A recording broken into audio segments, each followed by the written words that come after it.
naves temasi hozir aktualniy bo'lib qoldi.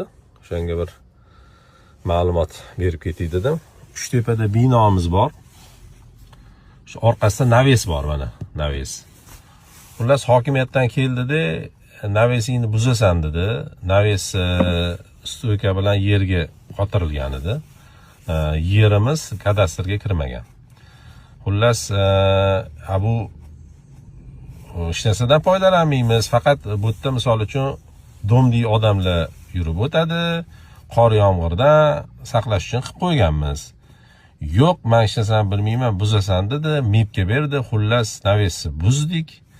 Navesni buzib turib, keyin boshqatdan stoykasiz stoyka yerga qotirilmagan bo'lsa bo'lar ekan. Qanaqa naves bo'lsa ham mana tepasidan tortib qo'yganmiz, ko'rgan bo'lsanglar. Xullas, mana shunaqa naves qildik. Keyin o'sha naves faqat yerga qotirilmagan.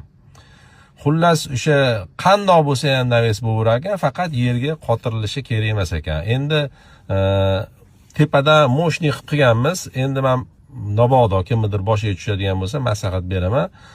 Qachon faqat qor yog'ganda yoki odam tepasiga chiqsa nagruzka tushadi. Boshqa payt shu o'rtacha qilib turib, mana stoykalarni yechiladigan qilsa bo'ladi. Ya'ni qish kelganda shundoq qo'yib qo'yiladi, stoyka qilib yoki tepasiga odam chiqadigan bo'lsa qo'yiladi. Keyin olib qo'yiladigan qilinsa, mabodo kelib qolsa, ya bu mana yo'q stoyka deb olib qo'yiladi. Qor yog'ganda qo'yib qo'yiladi. O'shanga binosi borligi, mana shunaqa naveslarda muammo bo'layotgan bo'lsa, foydalaninglar.